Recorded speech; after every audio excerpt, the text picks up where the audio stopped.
Gracias por su preferencia y continuar junto a nosotros en la primera emisión de Informa TVX. Como lo he anticipado, ya está con nosotros el periodista Héctor Silva Ábalos, periodista y fundador de la revista Factum, y el tema que vamos a desarrollar en esta oportunidad es el desafío del periodismo en el Triángulo Norte de Centroamérica. Bienvenido, Héctor, a Informa TVX. Gracias, muchas gracias, un gusto. Gracias por tomar la invitación, Héctor, estar con nosotros esta mediodía, iniciando directamente la entrevista con este punto.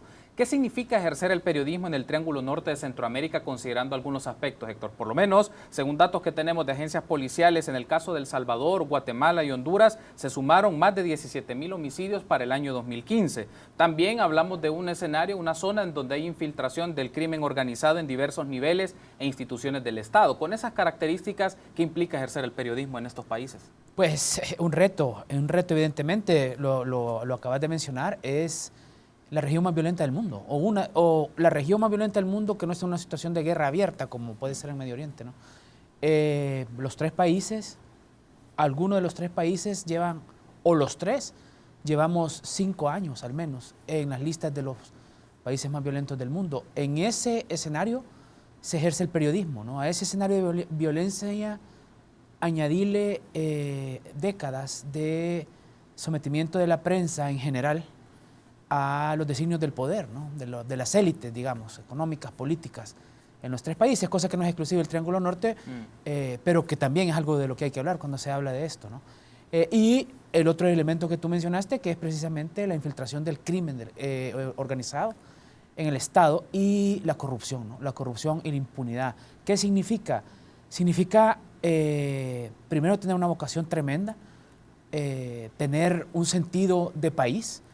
Te hablo de El Salvador, obviamente, en el sentido de entender que el periodismo tiene una función social, que el periodismo debe ejercer una función social, pero para que eso sea así, tiene que nombrar, tiene que descubrir, ¿no? El periodismo no puede ser, en unas sociedades como las nuestras, neutral. Y no me estoy refiriendo a un tema de objetividad o subjetividad. Me refiero a no ser neutral en el sentido de tiene que desvelar. Ese es el periodismo valioso. Hacer eso tiene consecuencias y implica muchos retos en cada país de forma diferente. Lo hablábamos fuera de cámara antes de empezar. Honduras es, según el Comité de Protección a Periodistas, basado en Nueva York, uno de los lugares más peligrosos para ejercer el periodismo. Si no me equivoco, entre los 3 más peligrosos de América Latina, después de México. Desde el golpe de Estado en aquel país del 2009 hasta ahora, si no me equivoco, se cuentan por decenas, ¿no? Los periodistas asesinados.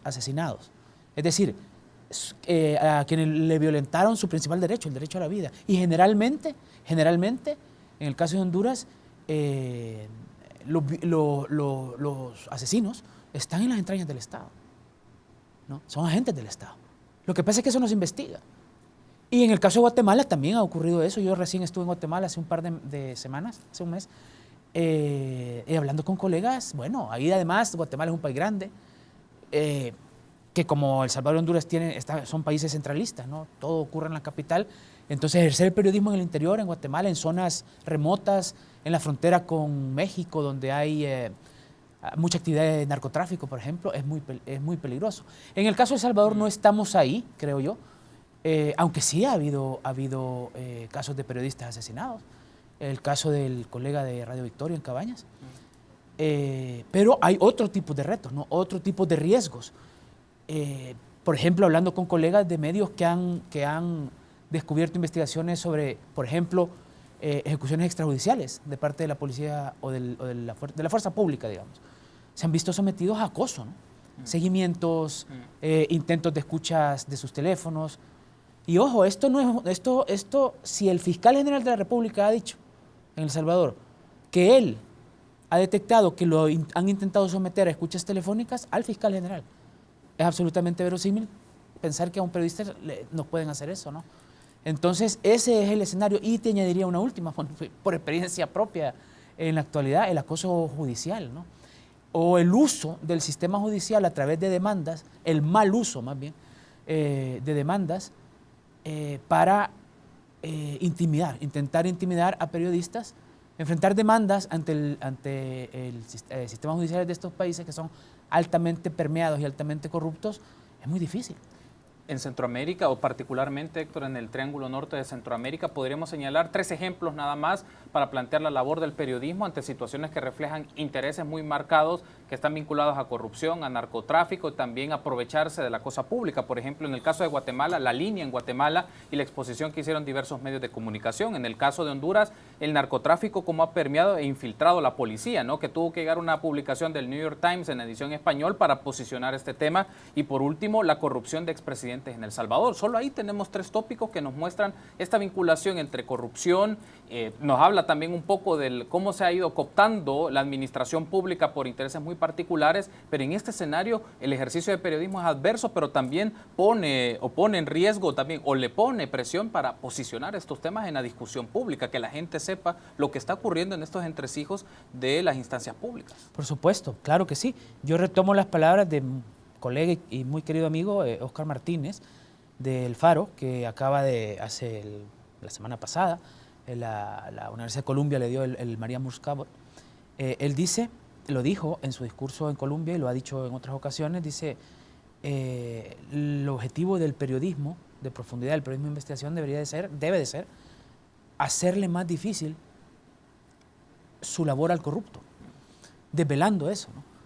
El caso de Guatemala, que has mencionado, creo que es muy representativo. Desde que en el 2007 el representante de Naciones Unidas en Guatemala dijo que Guatemala estaba al borde de convertirse en un estado fallido, Guatemala emprendió una serie de reformas institucionales muy importantes que 7 años después, 8 años después están dando réditos, ¿no? Porque fue un llamado de atención. Y hubo instituciones y sectores de la sociedad que abrieron los ojos a eso. Y el caso, si recordás, que como fue digamos, la gota que rebalsó el vaso fue el asesinato de los diputados salvadoreños del Parlacén en Guatemala, porque eso desveló la podredumbre, ¿no?, de la policía, del Estado guatemalteco. En esa revolución, digamos, como has dicho, fueron muy importantes los medios de comunicación, la prensa investigadora. La prensa investigadora, porque no toda la prensa, porque como te decía antes, en estos países también la prensa ha sido cómplice de eso, en muchas ocasiones, ¿no?, históricamente, de la corrupción. Pero en el caso de Guatemala, luego, claro, no fueron solo los medios, ¿no? Tú mencionaste la línea, sí. Los medios tuvieron un papel muy importante en desvelar esa corrupción y en general la de todo el gobierno de Otto Pérez Molina. Pero en Guatemala ahí está el Ministerio Público, ahí está una fiscalía que con problemas, por supuesto, pero funciona. Una fiscalía que a partir de la llegada de CICIG, CICIG también ayuda a crear el ambiente, presiona para que haya un ambiente político que lleve a la elección de una fiscal como Claudia Paz y Paz, que emprende también una reforma del Ministerio Público, que luego retoma la actual fiscal Telma Aldana, y ahí están los resultados, ¿no? En el caso de Honduras, lo mismo. En el caso de Honduras, lo que tú has mencionado es correcto, ¿no? Y en el caso de El Salvador, también, la prensa, vaya, te pongo un ejemplo muy reciente. La discusión, que ya es una discusión nacional, pero todavía sorda. Yo cuando vengo a El Salvador todavía me sorprendo que esto no sea una discusión más seria, aunque ya lo empiezo a oír en varios círculos como una preocupación auténtica. Lo que hablábamos antes es los abusos de la fuerza pública en el marco de la guerra contra las pandillas, ¿no?, así bautizada por el mismo Estado. Eso era un tema escondido, hasta que 2 medios, El Faro y la prensa gráfica, develan eso. Que eso fue hace un año, ¿no? A lo largo de este tiempo no ha quedado más remedio a las autoridades que tener que empezar a enfrentar eso. No institucionalmente, pero sí, por lo menos empezar a aceptar que hay un problema, ¿no? En eso ha sido instrumental la prensa. Pero yo sí te quiero hacer una reflexión. La prensa, los periodistas no pueden hacer esa labor solos. O sea, porque nosotros no somos fiscales, no somos jueces, ¿no? Esto requiere de instituciones fuertes. Y yo ahora veo en El Salvador un atisbo de que en la Fiscalía podemos tal vez esperar un cambio, ¿no?, un cambio importante. Digo atisbo porque evidentemente las acciones del actual fiscal general dan pie al optimismo. Porque hoy, leyendo los periódicos, veo, por ejemplo, la noticia del exsecretario privado de la presidencia, del expresidente Saca, procesado. Eso es importante porque además ha arrojado luz al tema de las partidas secretas, que es una gran fuente de corrupción en este país, no desde Saca, desde antes, ¿no? Desde Alfredo Cristiano, desde la firma de los acuerdos de paz hasta ahora, ¿no? Pero ahí ese es un tema que, claro, la prensa lo ha retomado, pero ese es un tema que nace de investigación institucional, de la Corte Suprema y de Fiscalía. La labor del periodismo en esos casos, creo yo, es un poco acompañar esas discusiones, ¿no?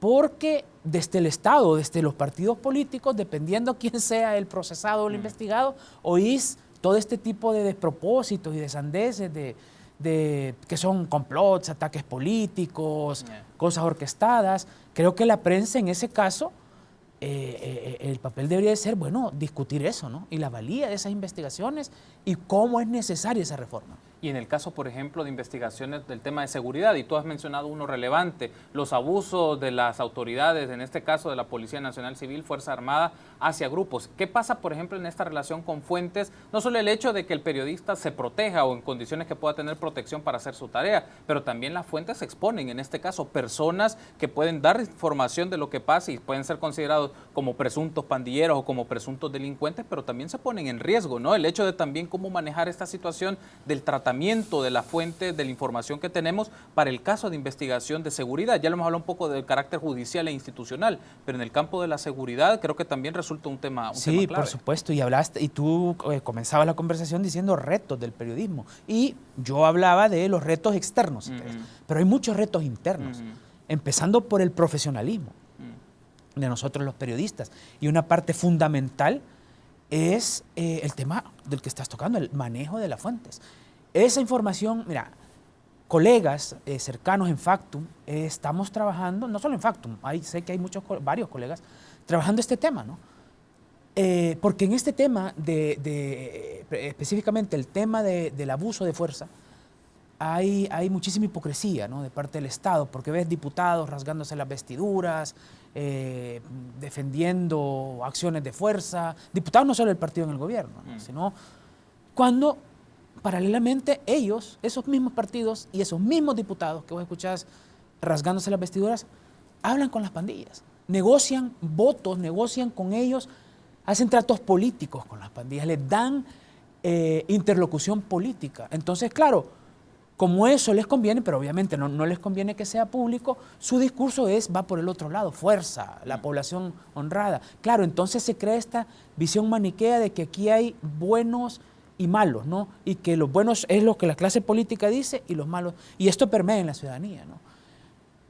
Pero entonces traigo esto a colación porque los colegas que sé que están viendo esto, lo que están haciendo es yendo a las víctimas. Y las víctimas están en las comunidades de El Salvador, en los cantones, en los barrios, y claro, esas víctimas viven con las pandillas, viven todos los días con las pandillas. ¿Verdad? Entonces, claro, a ver, yo te digo que he escuchado casos en los que ha muerto gente simplemente porque un pandillero se saltó un tapial y pasó por esa casa, ¿me entendés? Entonces, claro, ¿cómo manejas eso? Eso es un reto, ¿cómo manejas el trato con esa víctima? ¿Cómo manejas la disyuntiva de que como informador, como periodista, te abocás a esa persona porque entendés que lo que le ha pasado a una madre que perdió a su hijo, a un esposo que perdió a su esposa, es importante que se conozca, ¿no? Pero claro, vos llegás, hablas y te vas. Ellos se quedan ahí. Entonces, obviamente, eso requiere un abordaje profesional, un abordaje profesional que tiene que hacerse primero desde la ética, ¿no? Incluso si eso significa que al final de cuentas no podés publicar una historia porque vas a poner en riesgo a esa. Si tú publicas una historia que sabes que al final del día va a poner en riesgo a tu fuente o a tu víctima, estás actuando casi igual que los que utilizan la fuerza y atentan contra la vida de las personas, ¿no? Pues estás sobreponiendo un interés particular, en este caso el tuyo de periodista, al derecho fundamental de esa gente, que es la vida. Tenemos que hacer una pausa, Héctor, pero me gustaría que en el segundo bloque hablemos un poco del tema de la autocensura, no solamente por el hecho del riesgo que puede significar la vida de los periodistas, sino que se puede en el ámbito corporativo de los medios de comunicación. Creo que es un aspecto clave que hay que discutir y también tener un poco tu apreciación de cómo es el rol de las asociaciones de periodistas en los países del Triángulo Norte, posicionando, dignificando y a la vez mostrando ante la opinión pública el trabajo que ejercen los periodistas. En esta oportunidad, el jueves 27 de octubre, nos acompaña Héctor Silva Ábalos, periodista y fundador de la revista Factum, y el tema que estamos desarrollando en esta oportunidad es desafíos del periodismo en el Triángulo Norte de Centroamérica. Regresamos en instantes en el espacio de entrevista de Informa TVX.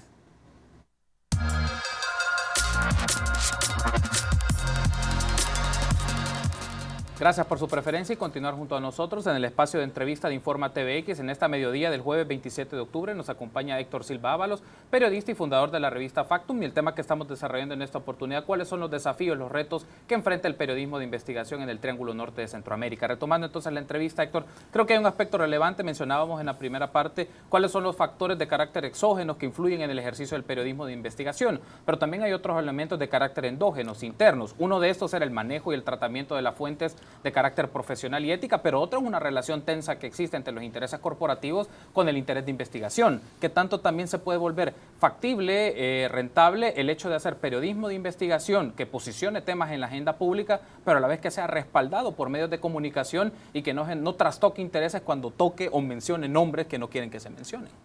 Eso es un factor fundamental, y eso es, otra vez, no es un problema solo o exclusivo del Triángulo Norte, es un problema de toda la región. Incluso de varios periódicos en los Estados Unidos, ¿no?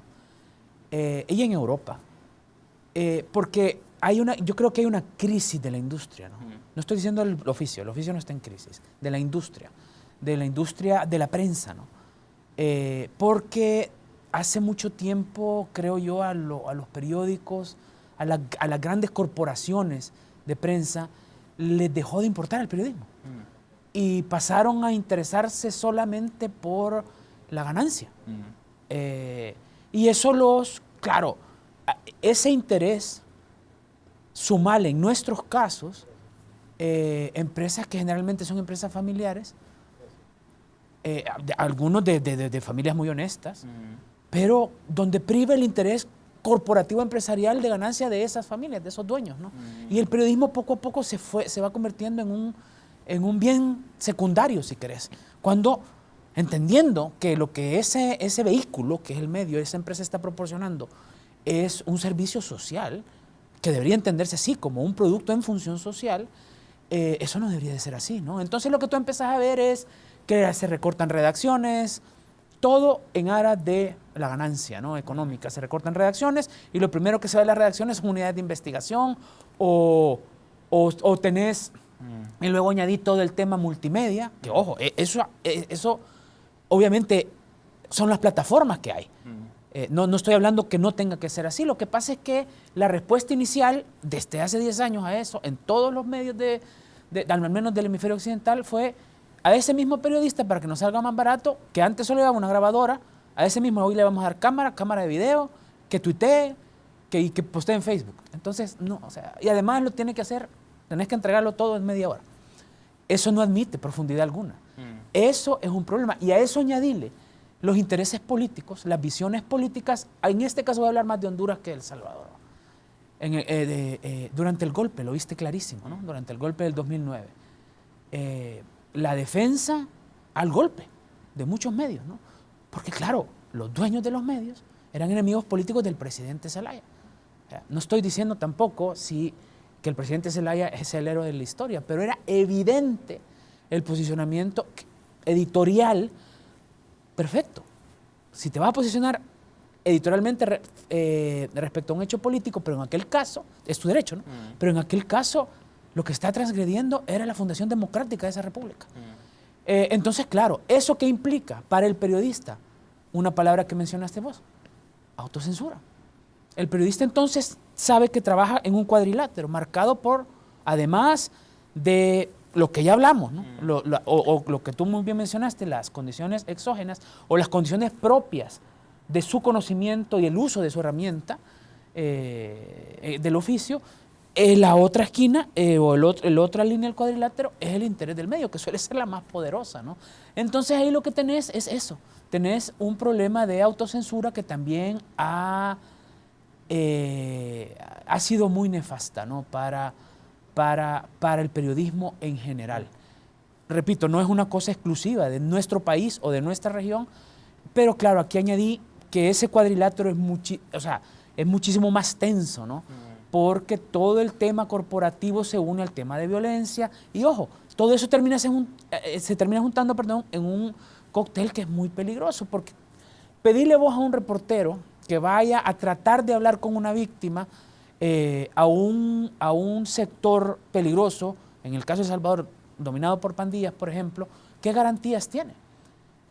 Ese reportero tendrá seguro de vida, seguros de daños, seguros de salud proporcionados por la empresa. No digo que no los haya, los hay, pero no es Vale siempre la pena el caso. preguntárselo. Vale la pena preguntárselo, ¿no? O en los casos que hablaba yo de acoso judicial, ese reportero tiene apoyo para pagar a un abogado y defenderse de eso, o no lo tiene. Yo creo que no, ¿no?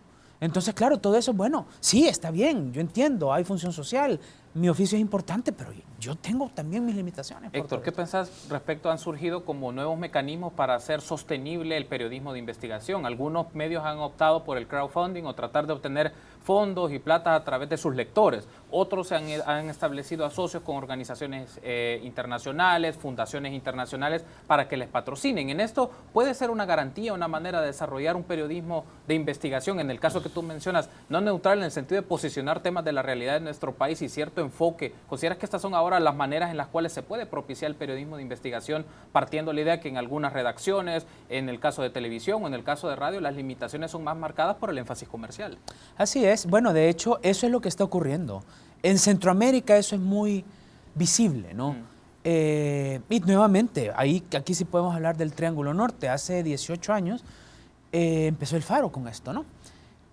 Con una idea de, en aquel momento, claro, empezaban las plataformas web, empezaba el internet en general. Cómo el cambio de plataforma no está atado a la industria del papel, que es tan cara y tan compleja, ¿no? O sea, armar un periódico te requiere edificios, máquinas, que todo es muy caro, ¿no? Cómo eso podía darte cierta independencia. El Faro lo probó, fue pionero en eso aquí, ¿no? Pero además, luego de la plataforma viene algo, lo más importante, que es la sostenibilidad financiera, ¿no? Porque claro, obviamente tenés que pagar a periodistas. Es más barato, sí, pero hay que pagar cosas. Luego todo evoluciona también a plataformas multimedia. Necesitas cámaras, necesitas equipos para hacer videos, todo eso, ¿no? ¿Cómo lo haces? Las respuestas, esa es la gran discusión del periodismo ahorita. Me comentaban, por ejemplo, bueno, en los foros centroamericanos de periodismo que hace el Faro, en foros que en Estados Unidos hace ProPublica, en los foros de la Fundación Nuevo Periodismo de García Márquez, Nuevo Periodismo Iberoamericano, es central la discusión. ¿Cómo hacer sostenible o fondeas estos medios que no tienen un régimen de propiedad tradicional de corporaciones, familias, intereses, partidos políticos, etcétera, ¿no? Las respuestas han sido variadas. Tú has mencionado algunas. Hay un caso que a mí yo creo que en El Salvador, si una universidad tuviera esa visión, podría ser interesante, ¿no? Es el caso de Plaza Pública en Guatemala, ¿no? Sí. Que está... En la Universidad Rafael Andívar. Está, no sé el porcentaje, pero buena parte de su presupuesto lo da la Universidad de Landívar. Y luego ellos gestionan sus propios proyectos, ¿no? ¿Y de dónde viene la plata? Básicamente, de los casos que conozco, generalmente son de organizaciones no gubernamentales, fundaciones sin fines de lucro, con fines altruistas, digamos, de los Estados Unidos, ¿no? O de Europa, o incluso en algunos casos de gobiernos extranjeros, a través de programas de cooperación al desarrollo, que entienden que es fundamental la existencia de una prensa libre e independiente para el desarrollo democrático de esta región, ¿no? Entonces es crowdfunding, todo eso se está explorando. ¿Cuál es la respuesta final o cuál es la variedad de respuestas? Todavía no se sabe, pero hasta ahora ha sido una alternativa. Factum es un ejemplo de eso. Así nacimos nosotros. ¿Consideras tú, Héctor, que ese esquema puede garantizar cierta autonomía en el ejercicio de investigación? Porque independiente, hay fondos que pueden provenir de lectores, de personas que te patrocinan y dicen, yo quiero seguir leyendo su medio porque me interesan sus investigaciones, pero de asociaciones y fundaciones internacionales que tienen ya una agenda por las cuales van a dar patrocinios. ¿Garantiza algún nivel de autonomía eso? Yo te hablo por mi experiencia. Este mes, octubre, estamos celebrando el 2º aniversario de Factum. Y acudimos a estas organizaciones en los Estados Unidos a plantearles un proyecto de periodismo independiente, de plataforma web en El Salvador, con alguna cobertura del Triángulo Norte, incluso de México, ¿no?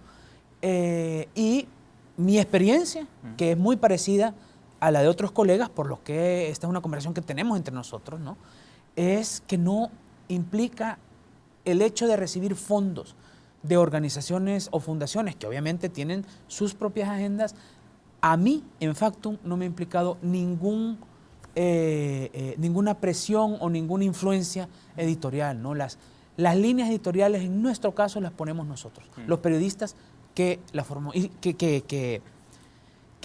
conformamos Factum, ¿no? Y ese es el caso, como te repito, que yo entiendo, por lo que leo, pero también por lo que hablo con los colegas en Guatemala, sobre todo en Guatemala, de ellos, ¿no? Es decir, y tú lo ves, o sea, tú ves, en el caso de El Salvador, el cuestionamiento constante al poder de estos medios, en el caso de Guatemala también, es obvio, ¿no? Vaya, por ejemplo, te pongo un caso, ¿no? Factum. Nosotros recibimos plata de fundaciones estadounidenses, ¿no? Y nosotros hemos decidido cubrir, de la manera que nos permiten nuestros recursos, la elección estadounidense, ¿no?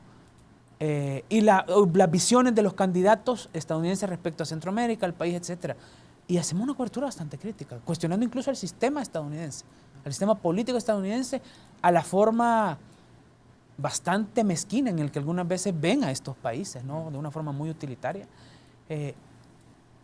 Entonces no hay cortapisas en ese sentido, ¿no? Tenemos que cerrar la entrevista, Héctor, pero me gustaría formularte una última interrogante. ¿Cómo valoras tú el rol de las asociaciones de periodistas en el Triángulo Norte que promuevan no solo los derechos y en este caso la protección en el ejercicio del periodismo, pero también posicionar el tema de la investigación del periodismo y las corrientes que pueden existir en este momento para el ejercicio de esta profesión? ¿Cómo valoras tú en el caso de Centroamérica o el Triángulo Norte y particularmente en El Salvador el rol que tiene la Asociación de los Periodistas? Mira, yo creo que ha sido fluctuante, pero en general débil, ¿verdad? Porque APES ha tenido momentos interesantes, ¿no? Por ejemplo, cuando con financiamiento internacional elaboraron el Código de Ética Periodística, que ahí está, y es un documento valioso, ¿no? Es un documento que debería de enseñarse en todas las universidades de El Salvador. Podés o no estar de acuerdo, pero discutilo, ahí ya hay una base de un problema, de una cosa, como mencionaba antes, es fundamental en esta profesión, ¿no? Yo no creo que no existan reglas éticas, pero guías, ¿no? Guías. Porque el dilema ético es constante y tiene que ver con cosas tan del oficio como lo que hablábamos, ¿no? El tratamiento a una fuente. Y APES, en el caso de El Salvador, aportó eso, ¿no?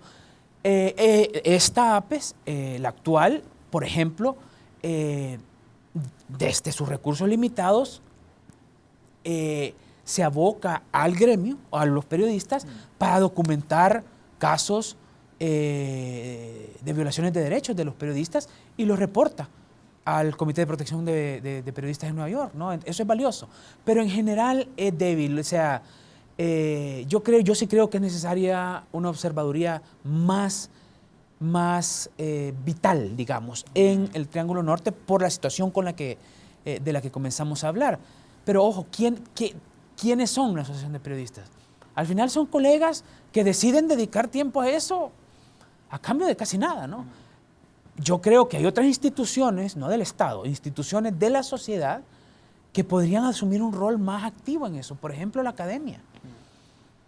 Así como el modelo de plaza pública, una universidad podría pensar ¿y por qué no hacemos un observatorio de medios? ¿No? Para decir lo que está bien, lo que está mal, para apoyar, para armar conferencias. Y ojo, desde los mismos medios. En el caso de El Salvador, esa discusión existe entre colegas, ¿no? Está más institucionalizada en el Foro Centroamericano del Faro, nuevamente. Eso es muy importante, ¿verdad? En el caso de Guatemala también, Plaza Pública y Landívar, por poner ese ejemplo, generan constantemente discusión, pero es desde ellos, ¿no? Cierro diciéndote eso, creo que ha habido aportes valiosos, yo no los desestimo para nada, han sido importantes, pero sí ha sido una presencia fluctuante y en general bastante débil, ¿no? Héctor, un gusto. Gracias por habernos acompañado. A vos, muchísimas gracias, un gusto. Gracias. Estuvo con nosotros Héctor Silva Ábalos, periodista y fundador de la revista Factum. Hablamos un poco de los retos del periodismo de investigación en el Triángulo Norte de Centroamérica. Permítanos una pausa, continuamos con más información nacional en la primera emisión de Informa TVX. Regresamos en instantes.